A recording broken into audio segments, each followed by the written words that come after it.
Então, meus caros, vamos lá, vamos completar a análise do modelo de crédito de risco, Credit Risk Plus, do Credit Suisse. Então, eu terminei, a aula passada eu terminei definindo essa função geradora de probabilidade, e a ideia, que é uma ideia muito saborosa em termos de estratégia de manipulação matemática. A função é uma função que para cada variável z, ela é uma série, uma soma, então aqui tem os coeficientes e o z elevado a n, potências do z, onde o coeficiente da série é a probabilidade de, naquela carteira que eu construí, eu ter n defaults, ou seja, n clientes darem default. Então essa é a função. Eu vou manipular essa função para conseguir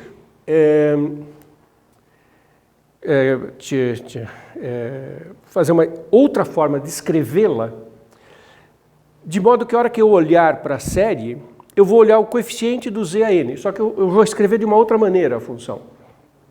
E quando eu escrevo dessa outra maneira e olho para o coeficiente, eu falo, bom, mas esse coeficiente é a probabilidade de default. E o que vai aparecer é uma distribuição de Poisson, vocês já vão ver isso. Então essa é a função z. Dentro da minha carteira, o coeficiente do z a n é a probabilidade de n defaults. Olha para um cliente como é. Para um cliente a função fica simples, né? Porque assim, o cliente pode não dar default, PA, eu estou indicando a probabilidade dele dar default. Então, 1 menos PA é a probabilidade de não dar default, z elevado a 0, e PA dele dar 1 default. Cada cliente só pode dar 0 ou 1 defaults. Essa série é a soma na carteira inteira, por isso que ela tem z elevado a n com n grandes, não? Bom, essa expressão aqui é igual a, como o z elevado a 0 é 1, isso aqui fica 1 mais, bom, eu ponho PA em evidência, PA, esse termo contribui com z, esse termo contribui com menos 1. Então, para cada cliente, a função é 1 mais PA z menos 1, onde A é a probabilidade daquele cliente dar default e isso percorre a carteira de clientes. Por que os eventos são independentes? Essa função é dada pelo produto dessas probabilidades. Isso é uma coisa bem sutil. Lembra que eventos independentes, a probabilidade de ocorrência simultânea é dada pelo produto das probabilidades? Então, olha o que acontece se eu multiplicar, eu vou fazer uma continha auxiliar aqui, só ilustrativa, não é uma demonstração do teorema geral, vou fazer com 2 clientes. Olha o que acontece se eu pegar 1 mais PA z menos 1 e multiplicar por 1 mais PB z menos 1. É a probabilidade de default do cliente A e do cliente B. Eu estou multiplicando porque a probabilidade de ambos darem default é o produto. Quando eu faço a distributiva, eu tenho 1, aí eu tenho PA, agora vamos ver os termos constantes. Tenho 1, que está aqui, eu tenho o PA e o menos 1, e o PB menos 1. Então, eu tenho esse vezes esse, agora esse vezes o 1, então fica PA z menos 1. Agora eu tenho o 1 vezes esse, é o PB z menos 1. E eu tenho PA-PB z menos 1, z menos 1. Z menos 1 ao quadrado. Então, vamos dar uma olhadinha o que está aparecendo aqui. Tá? Nessa fórmula, o que eu tenho acontecendo aqui. Vamos pegar tudo que for constante e tudo que for de potência 1 de z e tudo que for potência 2 de z e separar para escrever a minha função geradora. Então, constantes é 1 mais PA, ou melhor, menos PA, daqui, menos PB, aqui. E aqui eu tenho mais PA/PB, que é o produto vezes o terceiro termo aqui do elevar ao quadrado. Esse é o termo constante.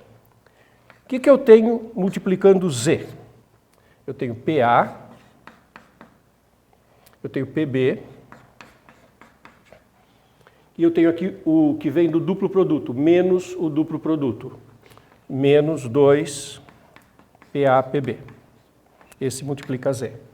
E multiplicando Z2, eu tenho PA/PB multiplicando o Z ao quadrado.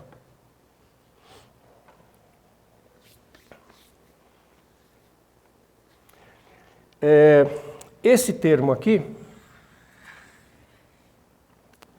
eu posso reescrever, melhorar um pouquinho a redação, e ele pode ser escrito assim: 1 menos PA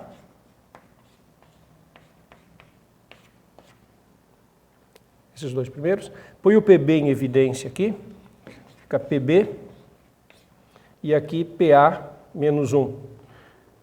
Ou posso pôr 1 menos PA e sinal de menos. Observa que agora eu ponho 1 menos PA em evidência, e fica 1 menos PA, 1 menos PB.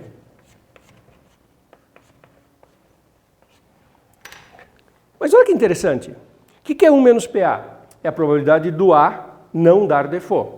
O que é a probabilidade de 1 menos PB? A probabilidade do B não dar default. Não são independentes? Então a probabilidade do A não dar default e do B não dar default é exatamente esse produto. E esse produto está fazendo o que na minha fórmula? Ele é o termo constante quando eu faço esse produto. Mas o termo constante Z elevado a zero é a probabilidade de zero defaults. O que eu estou mostrando é que fazendo o produto entre as probabilidades individuais, de fato, monta a função probabilidade. Essa função geradora de probabilidade não tinha obrigação de ser o produto das probabilidades individuais, mas é porque os eventos são independentes. Isso é a mesma coisa que o que é esse que está multiplicando o Z, né? É a probabilidade do A dar default de um deles dar default e o outro não. E o que é isso aqui? PA/PB é a probabilidade dos dois darem default, que é o Z2. Então, quando a gente olha esse termo, isso aqui precisa também fazer uma fatoraçãozinha, como eu fiz aqui. Coloca o PA em evidência, aí vai ficar o A dá default e o B não, vezes o B dá default e o A não, que é a coisa de um deles dar. É só fatorar aqui também. Então, essa função é dada pelo produto. Aqui eu usei fortemente a independência. Essa função não tem obrigação, a função geradora de probabilidade não teria obrigação de ser dada pelo produto. É porque os eventos são independentes. Isso é muito bonito. Agora, um truque. Eu vou tomar logaritmo, fazer uma transformação, tomar exponencial e voltar para a função. Toma o logaritmo dessa f. Bom, logaritmo do produto, nós sabemos que é a soma dos termos. Então, onde tinha produto, fica a soma.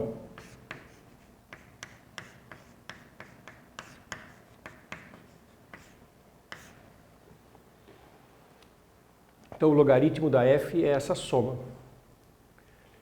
Agora, como isso é bonito. Lembra que uma das hipóteses era que a probabilidade de default era baixa? Mas quem que é a probabilidade de default individual? É o PA. Então, se o PA é pequeno, polinômio de Taylor no logaritmo de 1 mais x. Quando nós olhamos a função logaritmo de 1 mais x, desenvolvemos em torno do x igual a 0 e x pequeno, isso é aproximadamente igual a x. No x igual a 0, o valor da função é log de 1 mais 0, é log de 1, que é 0. E estou desenvolvendo em torno de x igual a 0. A derivada é 1 sobre 1 mais x no x igual a 0, a derivada dá 1, x menos 0. Então, para valores pequenos de x, o polinômio de Taylor me diz que a função log de 1 mais x é aproximadamente igual a x.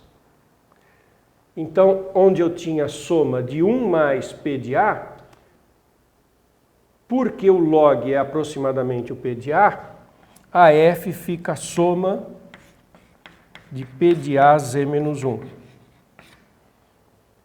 Porque o log de 1 mais x é aproximadamente x, se o PA é pequeno.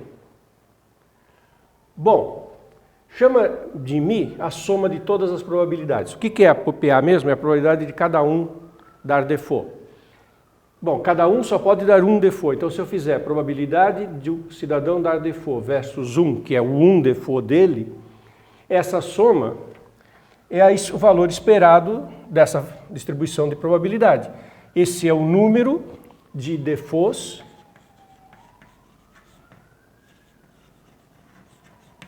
da carteira. Na verdade, isso é o valor esperado da carteira. Bom, F estava lá, eu tomei log, agora toma exponencial. Se você toma exponencial disso, volta para F, porque, desculpe, aqui na verdade não é F, né? Aqui tem uma distração minha, é o log de F, que é isso. Ainda bem que eu percebi. É o log de F que é isso, porque o log é aproximado e a F é a soma dos logs. Então, log de F é isso.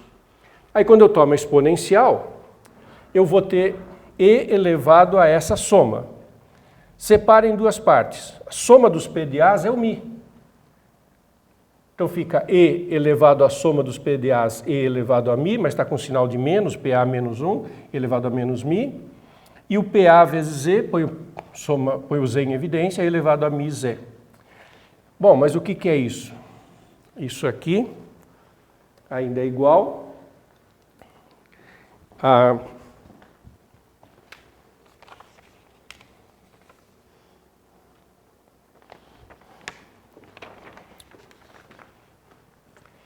E elevado a menos μ é fixo, não tem N. Mas eu vou voltar uma somatória em N, porque eu quero voltar para a função geradora de probabilidade. Mas o que é E elevado a μ Z? Qual que é a série da exponencial de μ vezes Z? É μ elevado a N, Z elevado a N sobre N fatorial. A exponencial de x é soma de x elevado a N e N fatorial. É a fórmula da exponencial como série de Taylor.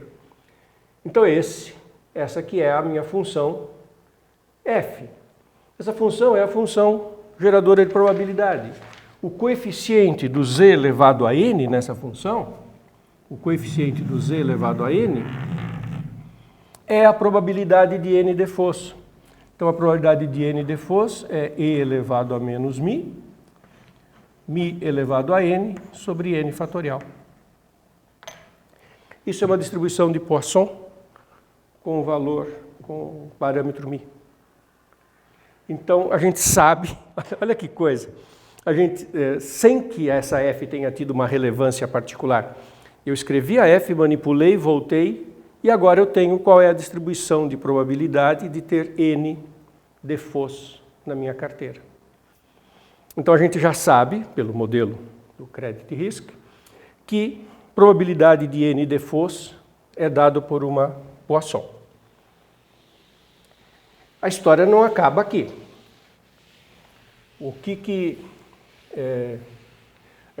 Quais são os próximos passos?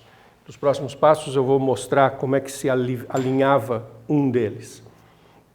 Os próximos passos. Bom, nesse trabalho que eu citei, né, que é essa dissertação de mestrado, que foi feita na USP, simulações de carteiras para ver se isso se comporta bem. Então, foram feitas várias simulações, mostrando como que esse modelo se aplica. Essas simulações estão diretamente ligadas à seguinte pergunta.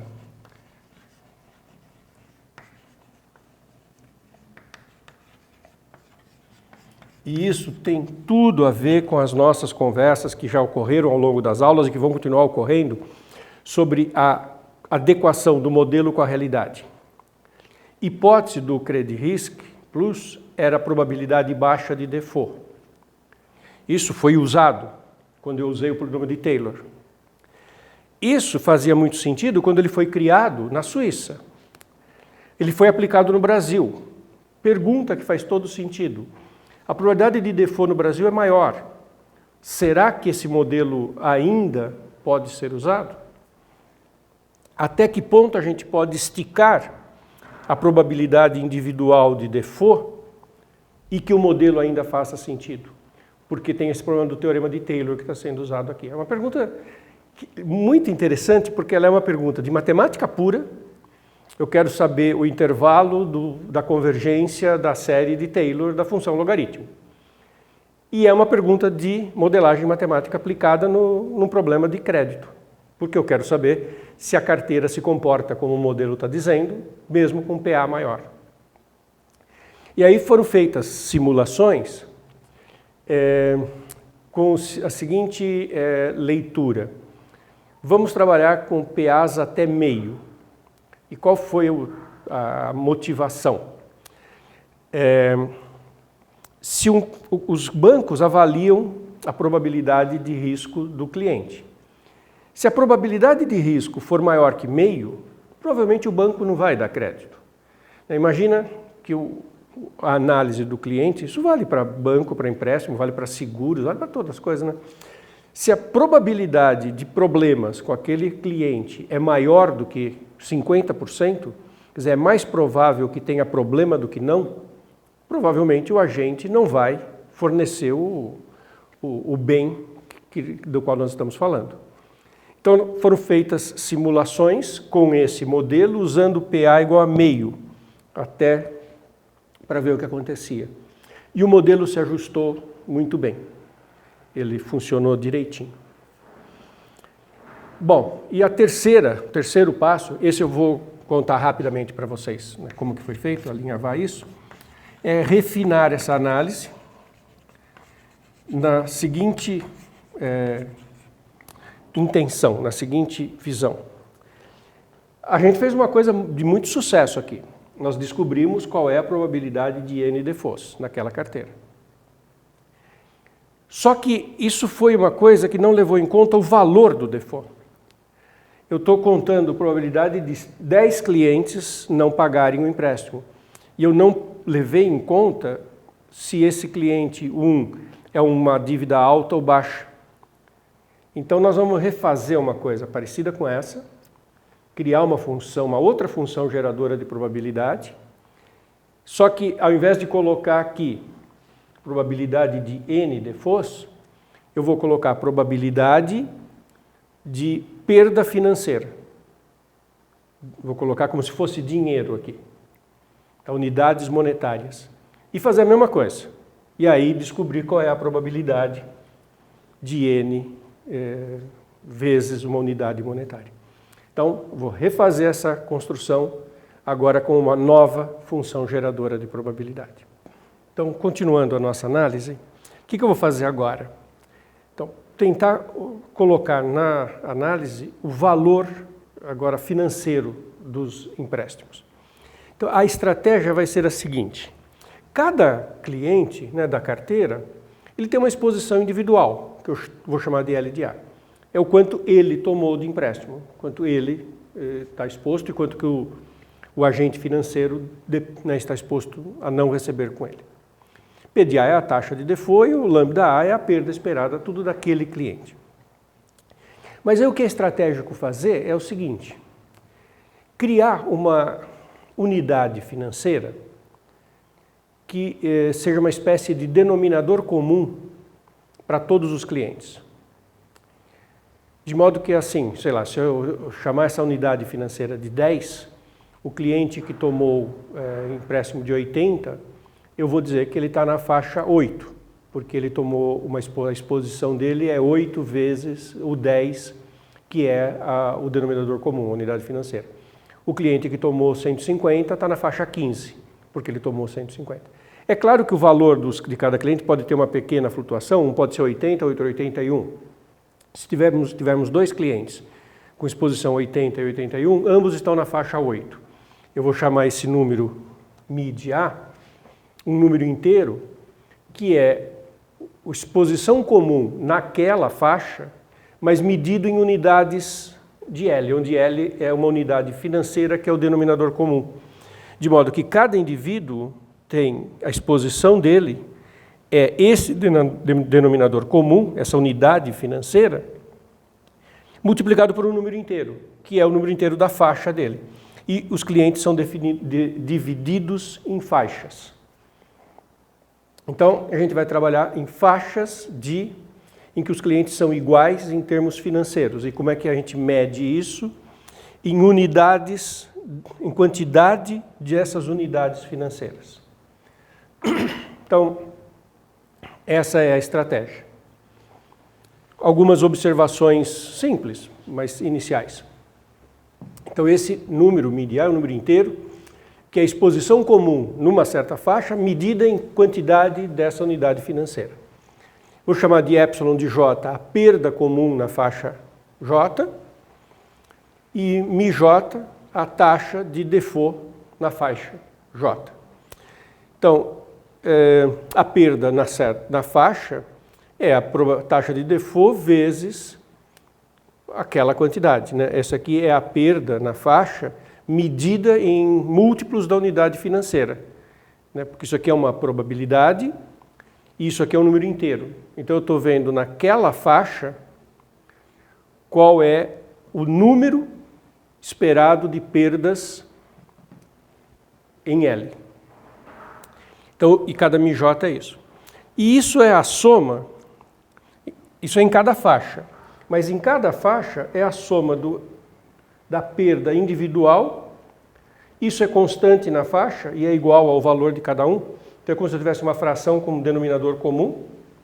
Então, esse valor, né, esperado, a perda esperada na faixa, é a soma das perdas individuais naquela faixa e todos têm o mesmo denominador aqui. Com essas notações introduzidas, eu vou considerar agora uma nova função geradora de probabilidade. É a função geradora de probabilidade da distribuição da probabilidade, da distribuição da probabilidade de perda de N unidades financeiras. Então, assim como eu fiz com aquela F da primeira parte da aula, onde o coeficiente da F era a probabilidade de N defaults, eu vou fazer uma coisa semelhante, onde o coeficiente é a probabilidade de perda de N unidades financeiras. Fazemos a mesma coisa. Manipulamos essa função, reescrevemos essa função e olhamos o coeficiente do ZAN. O coeficiente do ZAN é a probabilidade de termos perda de N unidades financeiras. E veja como isso é efetivo e isso que é relevante para quem vai usar esse modelo. Porque aí ele tem uma expectativa, probabilidade do valor que vai ser perdido. Isso é o que é mais importante. As contas são mais sutis, um pouco mais complicadas do que as que eu fiz com a F, mas eu vou colocar o roteiro do que a gente tem que fazer para que vocês possam observar e olhar as conclusões em que a gente chega. Então vamos lá, eu vou dar o roteiro para vocês do que a gente faz agora com essa geradora de probabilidade. Então, aí a gente introduz essa função G e essas funções parciais que são válidas em cada faixa. Então, na faixa J, eu também tenho uma função parecida com essa, que é a somatória da probabilidade da perda de NL, Z elevado a N, esse número inteiro, que é a exposição daquela faixa.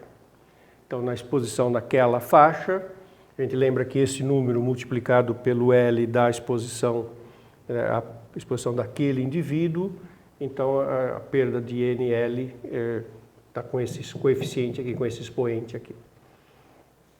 Lembra que para a função f do começo da aula, eu mostrei que porque os eventos eram independentes, aquela função f era o produto das funções FA para todos os indivíduos. Aqui a gente faz a mesma coisa, da mesma forma. Essa função g é o produto dessas GJs nas faixas.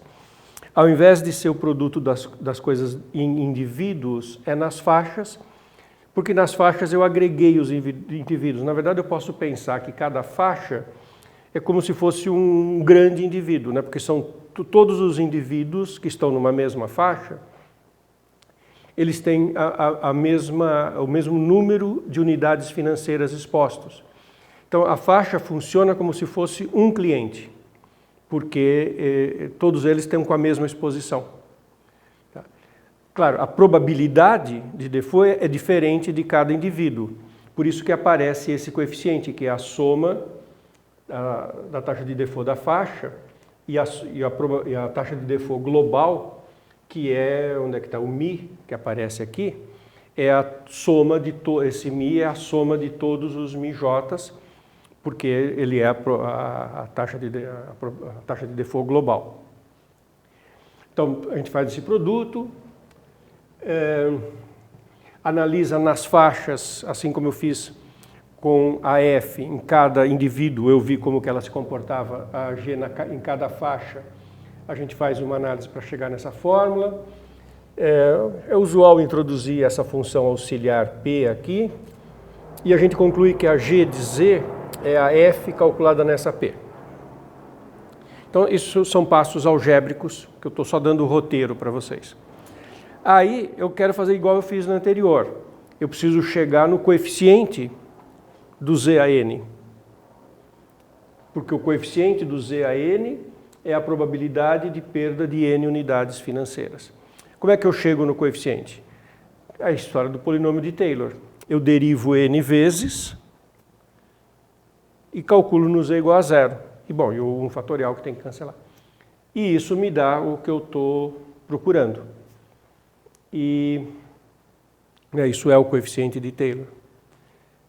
E fazendo isso, usando da F que a gente já sabe e da P que está aqui, que também é uma função mais ou menos manipulável, a gente chega aqui nessa expressão, que a probabilidade de perder N unidades financeiras, que é o AN, é uma soma onde aparece o N, aparece a perda comum na faixa J em unidades financeiras, que é dada pela quantidade de unidades e pela probabilidade, né?